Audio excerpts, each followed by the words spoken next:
అట్లా మంగళోళ్ళు, సాగలోళ్ళు, గౌన్లోళ్ళు, యాదవులు, ముదిరాజులు, కురుమోళ్ళు, పద్మశాలీలు, విశ్వబ్రాహ్మణులు, సమస్త బీసీ ఎస్సీ ఎస్టీలు మొత్తం గ్రామంలో తిరుగుబాటు చేస్తే వాళ్ళు ముగ్గురు వాట్సాప్ కాల్లో మాట్లాడుకుంటారు. మాకు తెలుసు అది. దానికి ఎట్లా కౌంటరో కూడా బుద్ధితో ఆలోచించండి, ఆవేశంతో ఆలోచించబాకండి. సాయంత్రం పూట 2 పెగ్గులు వేసుకునేది ఉంటే అది వేసుకోక ముందే వ్యూహం రచించి ప్రణాళిక రాసి తీర్మానం చేసి సంతకాలు పెట్టి తీర్మానం అంతా మంచిగా పెట్లు పెట్టి దాచినాక అప్పుడు 90 ml తాగండి. ముందే తాగిర్రు అనుకో అది తెలంగాణ ఉద్యమం చేయాలి ఇక మళ్ళీ. ఎందుకంటే ఆయన ఆలోచనలతోటే మిమ్మల్ని పండబెట్టిండు, ఆయన ఆలోచనలతోటే లేపిండు ఉదయం పొద్దునే. ఎందుకంటే ఒకవేళ బీసీ ఎస్సీ ఎస్టీలంతా రాజ్యం గురించి ఆలోచిస్తే, అందుకనే జార్ఖండ్ ముక్తి మోర్చా సోరెన్ని ఒకసారి పిలిచిండు. ఎందుకు? ఆయన రాష్ట్రాన్ని ఏర్పాటు చేసుకుంది గిరిజన రాజ్యాన్ని స్థాపించడానికి.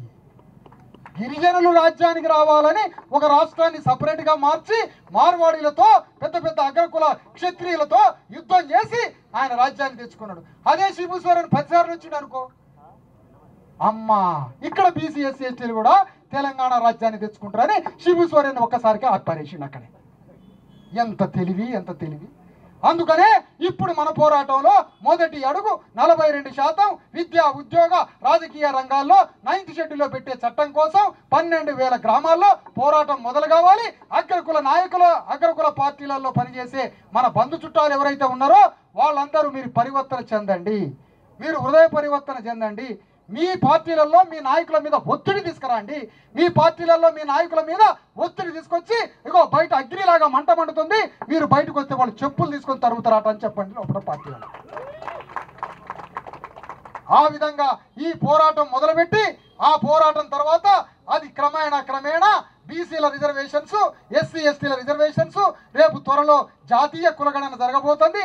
ఆ కులగణన పూర్తయితే 90% బీసీ ఎస్సీ ఎస్టీలకి 90% రిజర్వేషన్స్ కావాలి.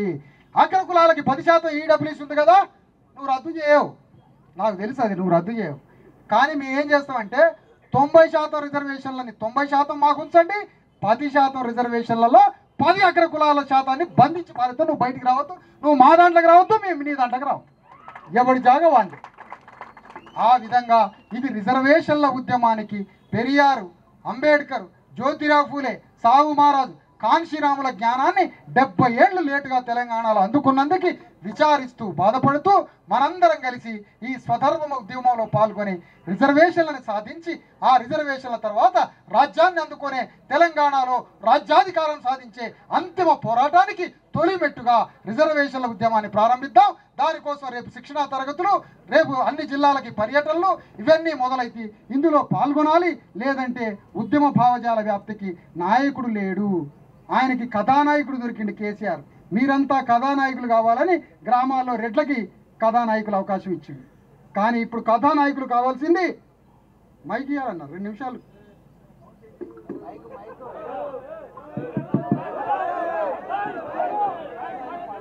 కథానాయకుడు ఆ రోజు కథానాయకులు కావాలన్నాడు, గ్రామానికి కథానాయకుడు కావాలన్నాడు కేసీఆర్. కథానాయకుడు అంటే కథానాయకుడు రెడ్లకే ఇచ్చిండు కథానాయకుడు పాత్ర. కానీ ఇప్పుడు మనం కథానాయకులు బీసీ ఎస్సీ ఎస్టీలం కథానాయకులు కావాలి 12,000 గ్రామాలకి. ఆ కథానాయకులు సృష్టించడానికి మన ఉద్యమం బయలుదేరబోతుంది. కలెక్టరేట్లకి, ఎంఆర్ఓలకి, విలేజ్ సెక్రటరీలకి రిప్రజెంటేషన్లు, ఆ తర్వాత నిరాహార దీక్షలు, రిలే దీక్షలు, ఆమరణ దీక్షలు, ఆ తర్వాత తెలంగాణ మొత్తం అతి భారీ పోరాటానికి ప్రణాళిక వ్యూహం అన్ని రచించి మీకు అన్ని సర్క్యులర్ రూపంలో వస్తాయి. అవి మొత్తం చిరంజీవులు గారు, ఈశ్వరయ్య గారు, బాలరాజు గౌడ్ అన్న, వేదిక మీద ఉన్న అనేక మంది పెద్దలు, నాయకులు, ఇందులో అంతర్భాగం కావాలనుకునే అనేక మంది నాయకులకి 1,00,000 మంది నాయకులకు చోటు ఉంది. రండి లోపలికి, ఒక్కడిది కాదు ఇది, 1,00,000 మంది నాయకులకు చోటు ఉంది. అందరూ లోపలికి రండి, అందరం కలిసి పనిచేద్దాం, అందరం కలిసి నిర్ణయాలు తీసుకుందాం, ఈ ఉద్యమాన్ని బతికించి తెలంగాణ గడ్డ మీద రాజ్యాన్ని సాధిద్దాం. ఇందులో పాల్గొన్న అనేక ఆర్గనైజేషన్స్, అనేక సంఘాలు, అందరూ పాల్గొన్న వాళ్ళకి ఉద్యమ అభినందనలు తెలియజేస్తూ ఈ ఉద్యమంలో ఇన్ని వేల మంది పాల్గొని, బయట ఇప్పుడు ఒక మిత్రుడు చెప్తున్నాడు ఆ సెంటర్లో దాదాపు 500 మంది ఉన్నారు. మొత్తం ఇన్ని వేల మందితో పాల్గొన్న ఈ ధర్నా కార్యక్రమాన్ని 1,00,000 మందికి పాకించాలి, వ్యాపించాలి. ఇది యుద్ధ రూపంలో అడుగుపెట్టాలని కోరుకుంటూ అందరికీ జై భీమ్, జై పూలే, జై కాంచీరామ్. థ్యాంక్ యూ చాలా అద్భుతమైన ఉపన్యాసం ఇచ్చి ఈరోజు మనందరినీ కూడా ఎక్కడో మరో లోకానికి మరో విప్లవానికి తీసుకెళ్ళినటువంటి విశారదన్ మహారాజు గారికి